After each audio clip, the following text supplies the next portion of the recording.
બગદાણાની બબાલમાં આરોપીઓને પોલીસ દ્વારા કોર્ટમાં રજૂ કરવામાં આવ્યા છે, જેમાં કોર્ટ દ્વારા આરોપીઓના 2 દિવસ સુધીના રિમાન્ડ મંજૂર કરવામાં આવ્યા છે. આ સમગ્ર મામલે હવે રાજુલાના ભારતીય જનતા પાર્ટીના ધારાસભ્ય હીરા સોલંકી પછી હવે ઉનાના પૂર્વ ધારાસભ્ય પુંજા વંશે નવનીત બાલદિયાની મુલાકાત લીધી છે અને આગામી સમયમાં આંદોલનમાં સાથ આપવાની પણ તેમણે બાંહેધરી આપી છે.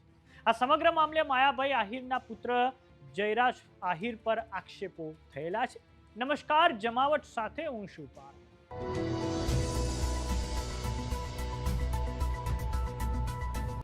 બગદાણાના સરપંચના નજીકના સંબંધી નવનીત બાલદિયા પર ઈસમો દ્વારા જે થોડાક સમય અગાઉ ખૂબ ભયંકર હુમલો કરવામાં આવ્યો હતો અને આ પછી ભાવનગર પોલીસે 8 આરોપી પૈકીના 4 આરોપીઓને ગઈકાલે મોડી રાત્રે મહુવા કોર્ટમાં રજૂ કર્યા હતા અને હવે ભાવનગરની કોર્ટે 2 દિવસના રિમાન્ડ મંજૂર કર્યા છે. કોર્ટે 3જી તારીખ સુધીના રિમાન્ડ મંજૂર કર્યા છે અને પોલીસે નાજુ કામલિયા, રાજુ ભમ્મર, વિરેન્દ્રસિંહ પરમાર, સતીશ વનાલિયાના રિમાન્ડ મેળવ્યા છે, જે અંતર્ગત પોલીસ સમક્ષ આ આરોપીઓ દ્વારા ખૂબ મોટા ખુલાસા થઈ શકે છે. તો હવે આજે નવનીત બાલદિયાની મુલાકાત ઉનાના પૂર્વ ધારાસભ્ય પુંજા વંશ દ્વારા લેવામાં આવી છે.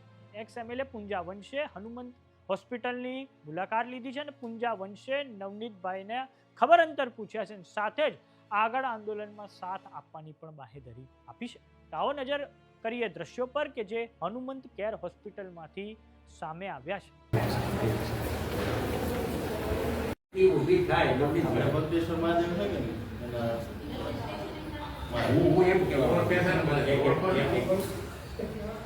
અત્યારે તમે એમ કહો કે કઈ તલાવ બાપુને ફોન કર્યો, બાપુ આમ છે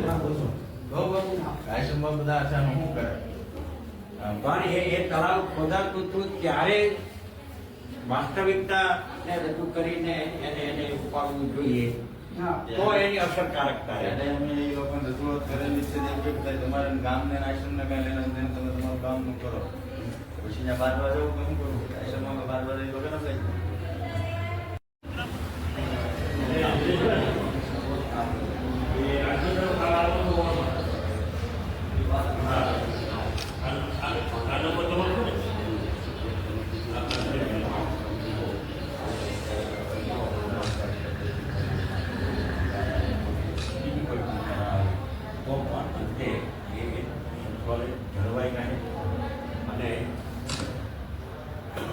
રાજકારણ, ધર્મકારણ, આ બધા લોકો જે છે એ મૂળ જમીન તો સરકારની નથી કે જે તે વખતે લોકશાળાને આપી છે ત્યારે પણ વાત કરીએ બગદાણાના એ મામલાની કે જેમાં બગદાણાના સરપંચના સંબંધી નવનીત બાલદિયા પર ખૂબ ભયંકર હુમલો 8 આરોપીઓ દ્વારા કરવામાં આવ્યો હતો અને પોલીસે થોડાક સમય અગાઉ આ 8 આરોપીઓનો એક વરઘોડો કાઢ્યો હતો અને તેમને ઘટના સ્થળે લઈ જઈને આખી ઘટનાનું રિકન્સ્ટ્રક્શન પણ હાથ ધરવામાં આવ્યું હતું. તો હવે કોર્ટ દ્વારા 8 પૈકી 4 આરોપીઓના 2 દિવસના રિમાન્ડ મંજૂર કરવામાં આવ્યા છે. તો નવનીત બાલદિયા પર જે હુમલો થયો તેને લઈને સમગ્ર સૌરાષ્ટ્રની રાજનીતિ ગરમાઈ ગઈ છે, કેમ કે રાજુલાના ભારતીય જનતા પાર્ટીના ધારાસભ્ય હીરા સોલંકી દ્વારા હનુમંત કેર હોસ્પિટલમાં નવનીત બાલદિયાની મુલાકાત લેવામાં આવી હતી અને આ પછી હીરા સોલંકીએ હુંકાર ભરી છે કે આગામી સમયમાં કોઈ પણ આવું અસામાજિક તત્વો દ્વારા પ્રવૃત્તિ કરવામાં આવશે તો જડબાતોડ જવાબ આપવામાં આવશે અને હીરા સોલંકીએ નવનીત બાલદિયાને યોગ્ય કાર્યવાહીની પણ બાંહેધરી આપી છે.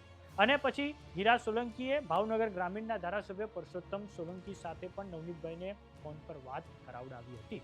આમ સૌરાષ્ટ્રમાં હાલમાં તો નવનીત બાલદિયા પર જે હુમલો થયો છે તેને લઈને કોળી સમાજમાં રોષ જોવા મળી રહ્યો છે. તો ગઈકાલે મોડી રાત્રે સુરતમાં કોળી સમાજના આગેવાનોની બેઠક મળી હતી, જેમાં બગદાણા મંદિરમાં જે ટ્રસ્ટ છે તેમાં 50% કોળી સમાજના સદસ્યોને સ્થાન આપવા માટેની પણ માંગ કરાઈ છે. તો એક્સ એમએલએ પુંજા વંશની આ મુલાકાતને લઈને આપનું શું માનવું છે મેં કોમેન્ટ બોક્સમાં લખીને જરૂર જણાવો. જો તમામને યુટ્યુબ પર જોઈ રહ્યા તો સબસ્ક્રાઇબ કરો, જો તમામને ઇન્સ્ટાગ્રામ અને ફેસબુક પર જોઈ રહ્યા તો ફોલો કરો. સાથે જ અમારી વોટ્સએપ ચેનલ આવી ગઈ છે, જોઈન કરવાનું ના ભૂલતા. નમસ્કાર.